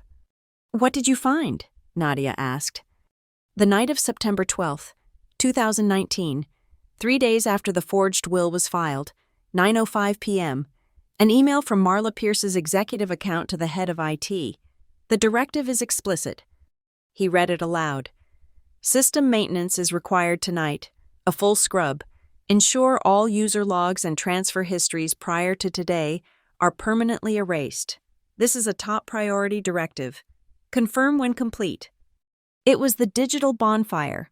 It was the order to destroy the evidence. And she had signed her name to it. The evidence was now an avalanche. While the digital team was digging, the human pieces were falling into place. Elliot Shaw, working from his secure location, had finally finished his painstaking work. He had spent weeks with tweezers and archival tape, reassembling the shredded fragments of Marcus Thorne's diary. He sent Nadia a high-resolution scan of the completed page. It was a mosaic of terror. Thorne's handwriting was spiky, frantic. "She won't stop. She's threatened my family. She wants the original. I hid it. I cannot. I cannot. She will ruin me." And then, the last line, scrawled at the very bottom, almost torn off. "If I disappear, find Hadley. She is the only one. She knows him. Find Hadley." It was a message in a bottle, sent from a sinking ship. It was meant for me. The final piece of sworn testimony came from Della. "We went to her, at the secure medical facility. She was propped up on clean white pillows, an IV drip in her thin, papery hand. Her body was frail, but her mind was a steel trap. Nadia brought a court stenographer and a videographer. This was her official, binding deposition. "Tell us about the day Mr. Pierce signed his will." "Della," Nadia said, her voice gentle. "The real one, you mean," Della said, her voice a soft rustle. "Not the fake." "Yes, ma'am. The one from 2006. "Oh, yes, I was there. He called me in." "Della," he said, "I need an honest soul to watch this." So I watched. He signed it. Mr. Thorne signed it. I signed it. She smiled faintly. I was so proud. "Was anyone else there?" Nadia asked. "She was," Della said, her voice losing its warmth. "Who, Della?" "Mrs. Pierce, Marla." Della's eyes, faded blue, locked onto the video camera. She was speaking directly to the jury. She did not come in the room. She stood back, in the shadows of the hallway, by the staircase. She thought no one could see her. She watched him sign the whole thing. Her arms were crossed. Her face, oh, It was cold. It was so cold. She was watching him, like a hawk. She knew. She always knew. The testimony was recorded, locked, sealed. It proved, definitively, that Marla had known about the real will for over a decade, her entire defense, that she was correcting the wishes of a confused old man, was obliterated. I had Nadia's office submit copies of all of it. The new email, the server log directive, Elliot's reconstructed diary page, and Della's video testimony, to the court as supplemental evidence for the pretrial hearing. The walls were no longer closing in on my family. They had collapsed. Marla must have felt it. She must have known Logan was the only one who could have given us the passwords. He was in Nadia's office, signing a second round of affidavits. When his burner phone rang, he looked at the screen, and his face went white. "It is her."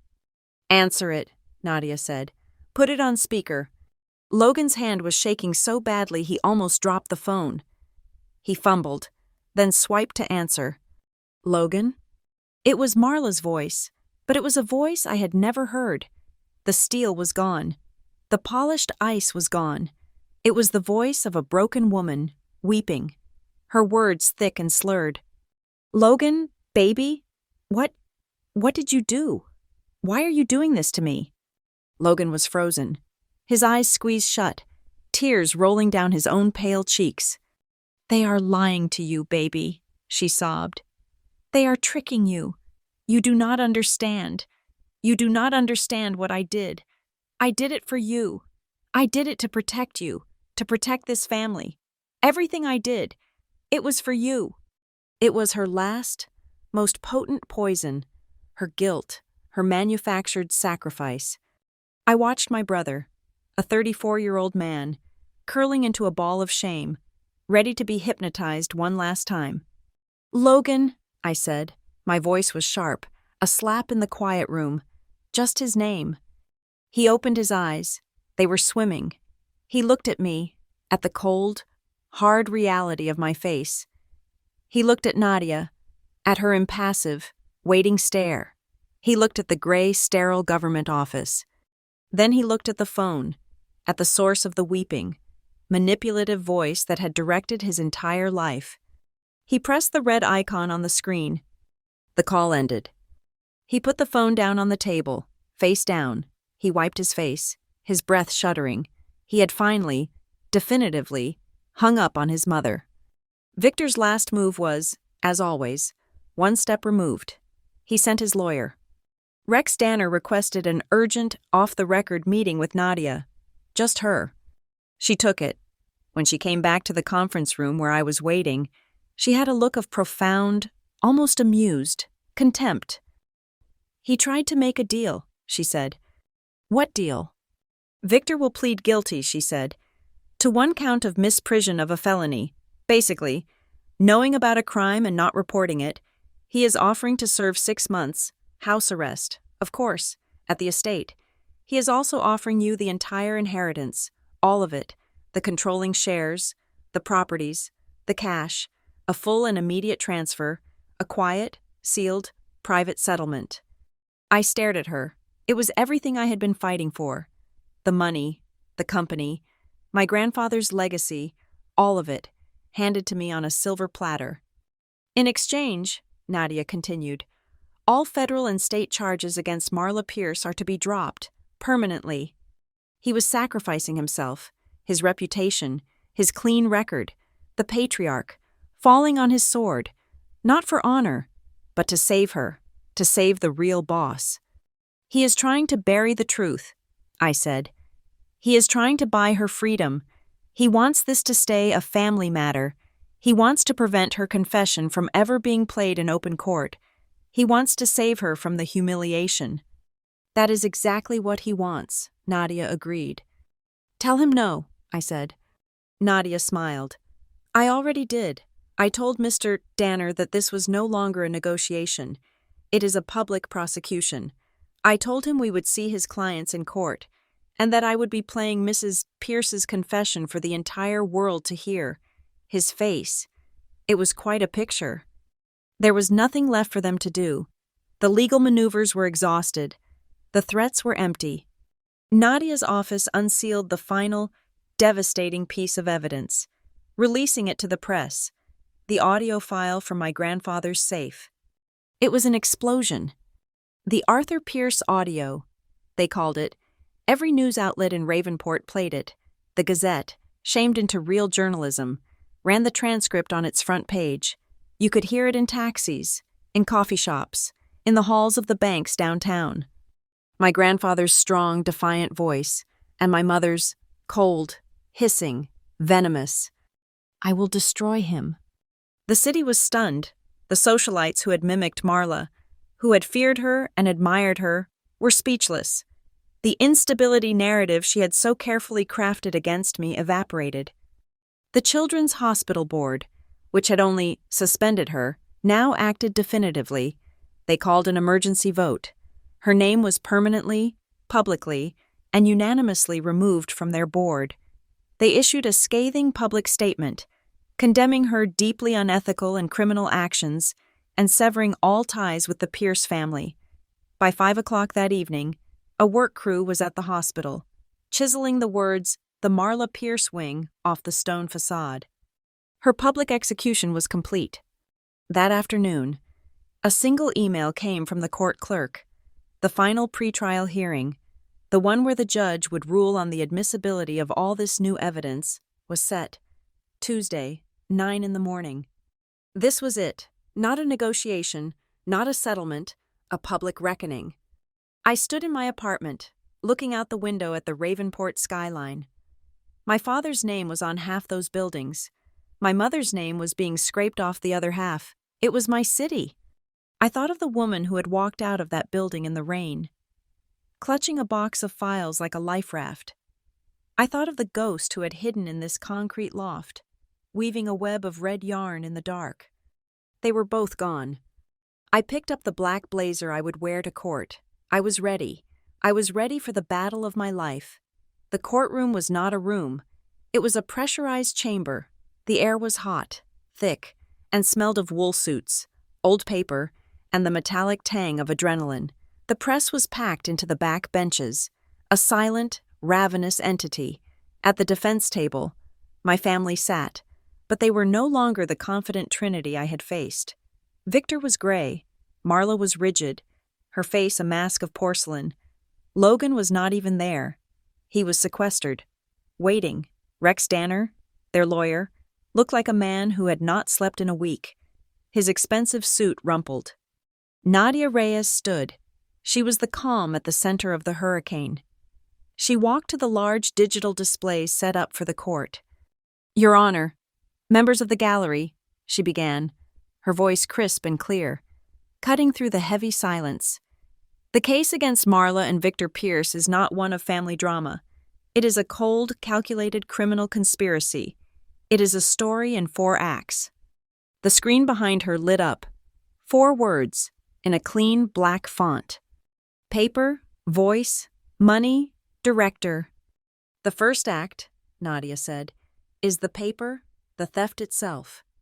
She called Dr. Ivy Larkin to the stand. Ivy was all business, her laser pointer a scalpel. The 2 signatures filled the 10-foot screen, the forgery, and the original from the safe. "As I testified in my affidavit," Dr. Larkin said, her voice amplified by the microphone, "the forgery on the left is a skillful imitation, but it is dead. The ink pressure is uniform, the strokes hesitant. Look here, at the A in Arthur." The laser circled it. "A drawing. Now, look at the original, on the right. The speed, the velocity, the upstroke to the right. It is not a signature. It is a force of will. It is alive." "Objection!" Rex Danner croaked, standing weakly. "This is subjective. Theatrics."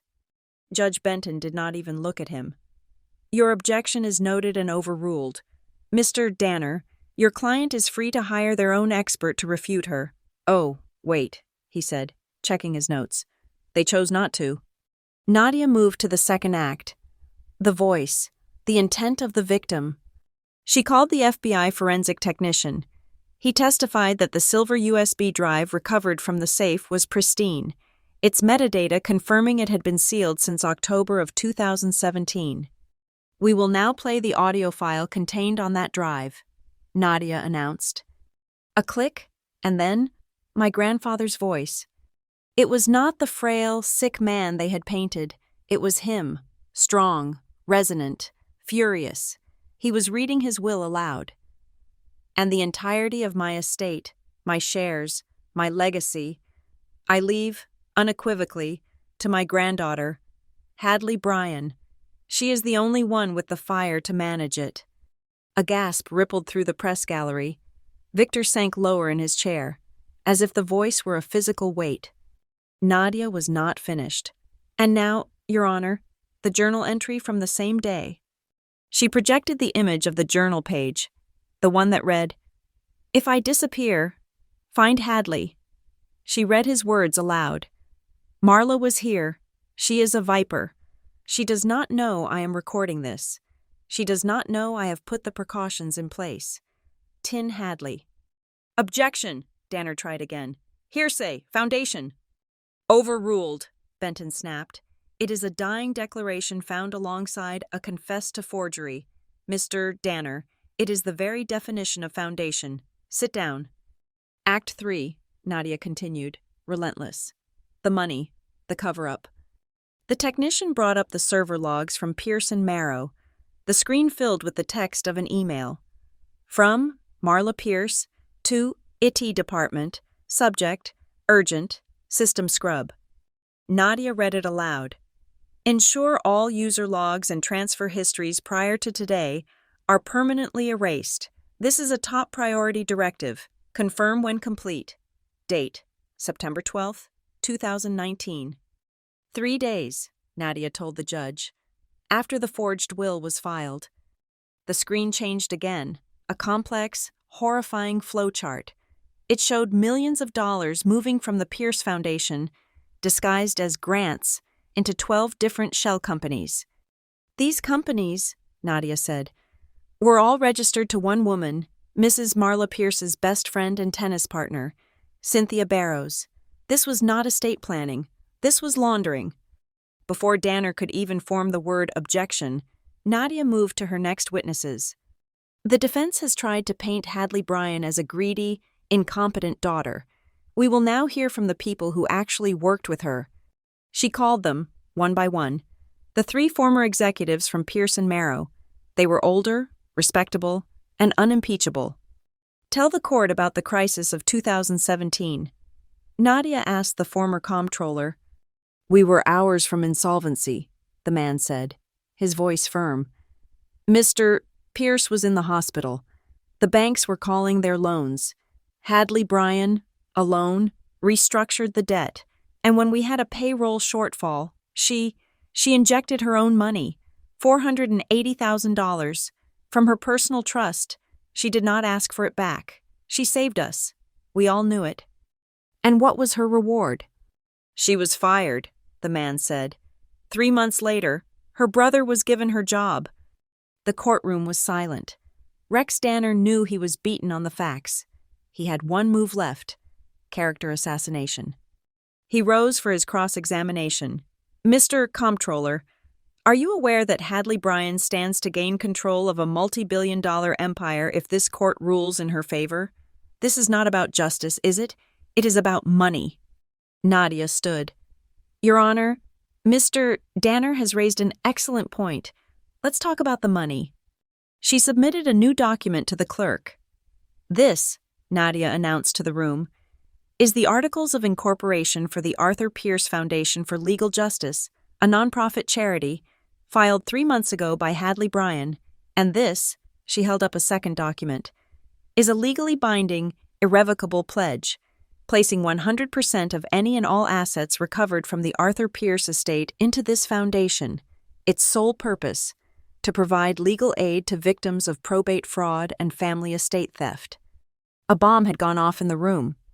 Danner's face was white. He was speechless. He had just been disarmed, dismantled, and humiliated. His entire motive-based defense was not just dead, it was an embarrassment.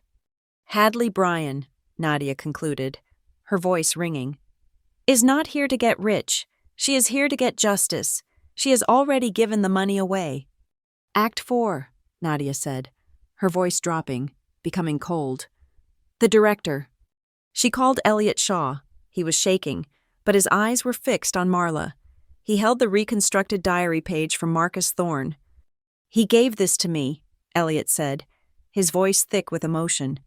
"He knew they would come for him. He wrote this. Marla Pierce. She threatened his family.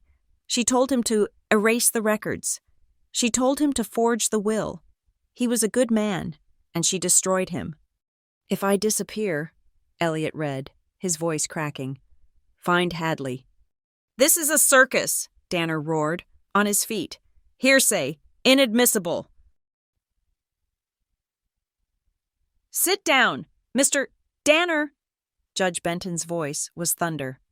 "I have read the supplemental affidavits. I have seen the video deposition from Ms. Della Hargrove, who confirms, under oath, that she witnessed Mrs. Pierce watching the signing of the original will in 2006.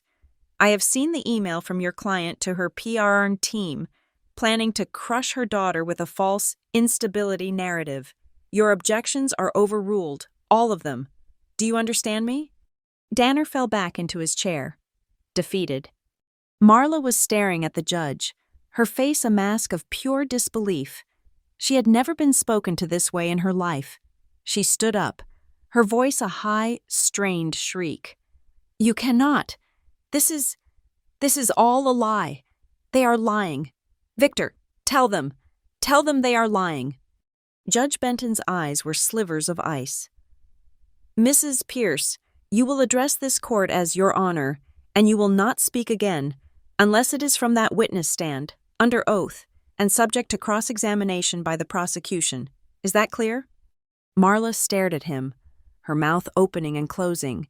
The power, her ultimate weapon, was gone. She crumpled into her seat, her composure shattered. "The prosecution," Nadia said, "calls its final witness, Logan Pierce." The side door opened.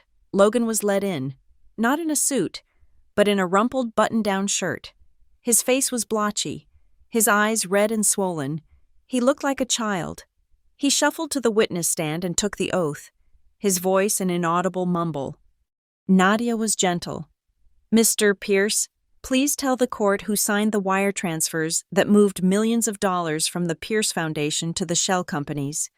Logan looked at his hands. "I did," he whispered. "Did you know what you were signing?" "No," he said, and now the tears were coming, hot and fast. My mother, she told me to. She said it was estate planning. She said I had to be the man of the family now that Dad was sick. I just signed where she pointed." "And did you speak to the media about your sister, Hadley?" "Yes," he sobbed. "What did you say?" I said she was unstable.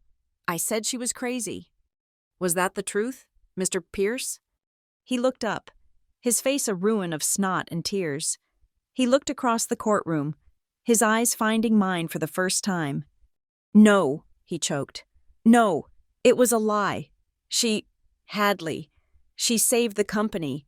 I knew it. We all knew it. And we crucified her for it. Mom wrote the plan. She told us what to say. She told us to erase her. I did not. I didn't know what else to do. I am sorry. Hadley, God, I am so sorry." The courtroom was so quiet, I could hear the hum of the fluorescent lights. The only sound was the broken, desperate sobbing of my brother. It was the sound of a dynasty ending. I looked at my family. Logan, a broken man on the witness stand, having finally, for the first time, told the truth. Victor. His head bowed, his hands shaking so violently he had to hide them under the table. He was a shell. The lion was gone. Marla. She was not crying. She was not looking at her son or her husband. She was staring, across the gulf, at me. Her face was blank. The ice, the steel, the silk, it had all melted, leaving nothing, a void. Judge Benton cleared his throat. This court will take a brief recess before I issue my final ruling. The gavel cracked. The judge rose and swept out of the room. The spell was broken. Reporters were running for the doors. I did not move. I stood up. My legs were steady. I stood, my back straight, and I looked at the wreckage of my family. They had exiled me. They had erased me. They had called me a ghost. But I was the one left standing, and for the first time, they were forced to see me. I was ready for the end. Judge Benton returned to the bench. His face carved from granite. The rustling of the courtroom ceased. The air was so still, so heavy. It felt like it had been sucked out of the room. Rex Danner, pale and trembling, stood up. He had one move left. It was the move of a gambler betting his last chip on a dead hand. "Your Honor," he said, his voice strained. The defense calls Marla Pierce to the stand. A murmur, quickly suppressed, swept the gallery. This was not strategy. This was suicide. My mother stood. She walked to the stand as if she were walking onto a stage. She smoothed her skirt, placed her left hand on the Bible, and raised her right. She swore to tell the truth, the whole truth, and nothing but the truth. Her eyes met mine, just for a second. They were cold, defiant. Danner began, lobbing her easy, rehearsed questions. "Mrs. Pierce, did you love your father-in-law, Arthur?" "Very much," she said, her voice a soft, practiced performance of grief. "And when he grew ill, were you concerned about his state of mind?" "Terribly," she breathed. "He was confused. He was not himself. He was being influenced." "By whom, Mrs. Pierce?" "By Hadley," she said, her voice breaking perfectly. She was always his favorite, and she used that. She was unstable. When he signed that piece of paper, the one from 2006, he was not in his right mind. So, what you did, filing the new will, the one that favored Logan, you were not acting out of greed, were you?" "No," she said, her voice rising, a perfect picture of maternal indignation. "I was acting to protect the family, to protect my husband's legacy, to protect Arthur from himself. It was the hardest decision of my life, but I did it out of love." She was good. She was brilliant. To anyone who had not seen the evidence, she was a grieving, cornered mother. Rex Danner sat down, a faint shimmer of hope on his face. "Your witness, Ms. Reyes?" Nadia stood. She walked slowly toward the witness box, a predator that had finally been given permission to feed. "Mrs. Pierce," Nadia began, her voice deceptively calm, "you testified you acted out of love. You were protecting your family."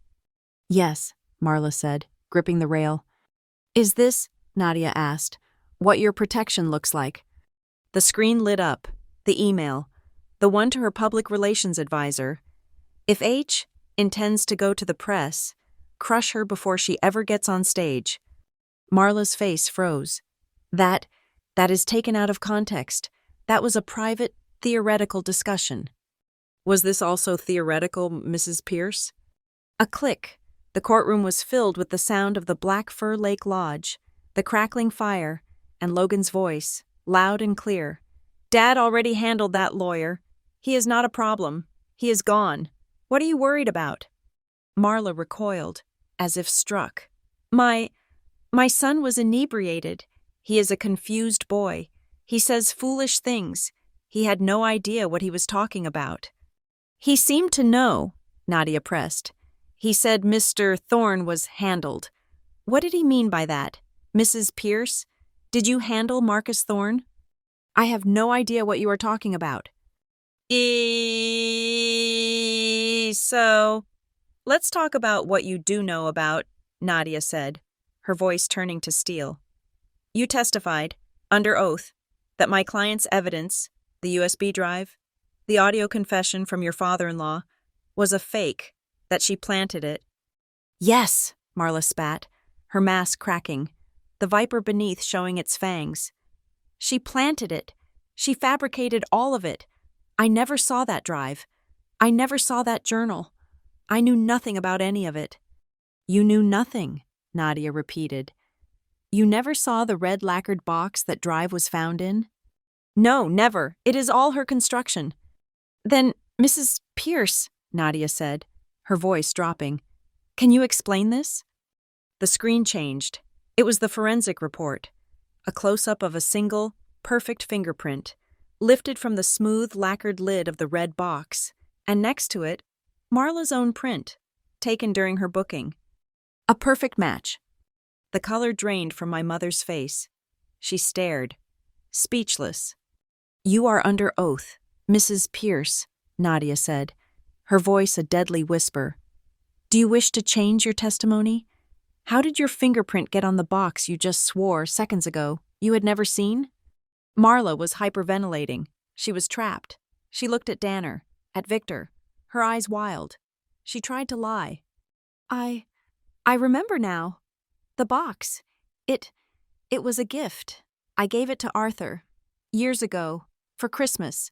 Of course my print was on it." "A gift," Nadia said, nodding.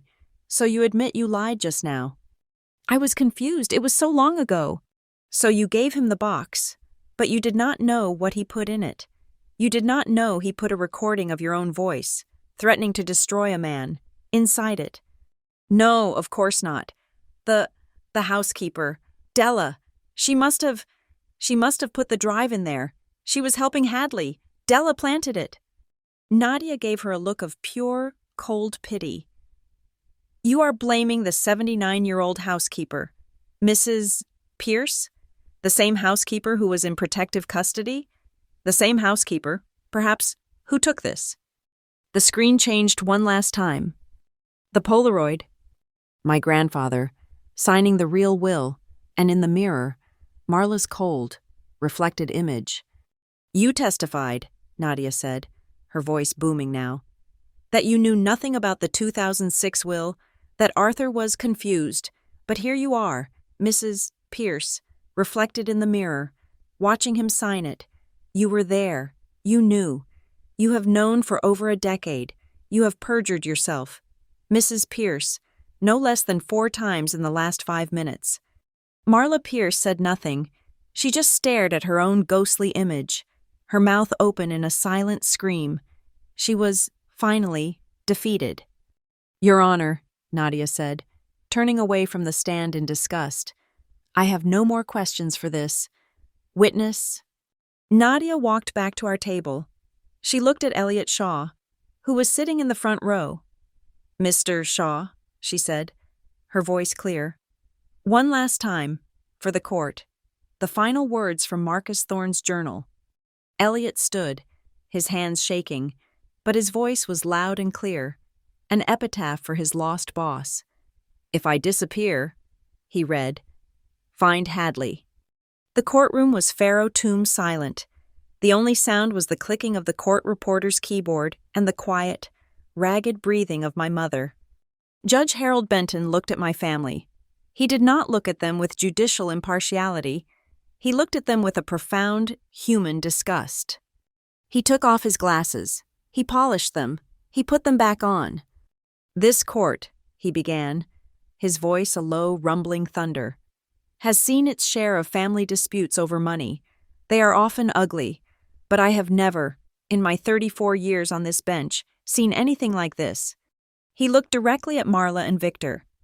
This was not a dispute. This was not a misunderstanding. This was a systematic, criminal conspiracy. This was a coordinated, malicious campaign of fraud, perjury, witness tampering, and obstruction of justice. He held up the forged will. "This document is a fraud." He held up the real one. "This document is the truth."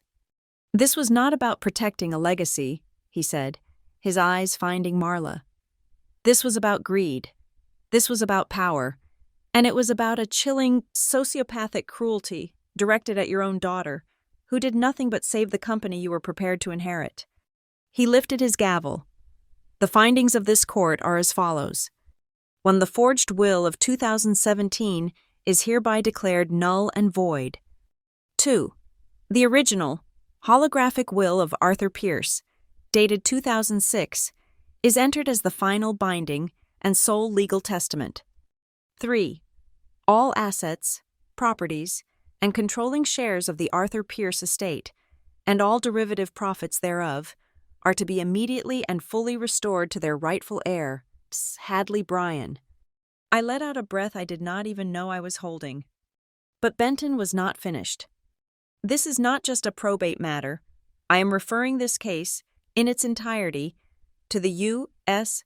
Attorney's Office for Criminal Prosecution, Marla Pierce, Victor Pierce, and any and all of their associates involved in this conspiracy will be formally indicted. Mr.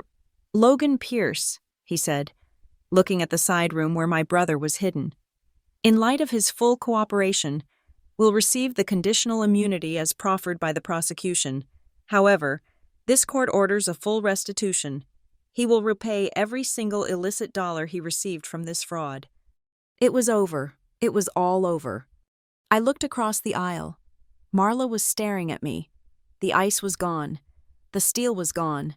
The mask was gone. Her face was naked. It was pleading. It was a raw, desperate, silent appeal from a mother to a daughter. Do something. Save me. You are my child. I held her gaze for a long, cold moment. I thought of the rain. I thought of the red yarn. I thought of the crush her email. I gave her a single, small, polite nod, and then I turned away.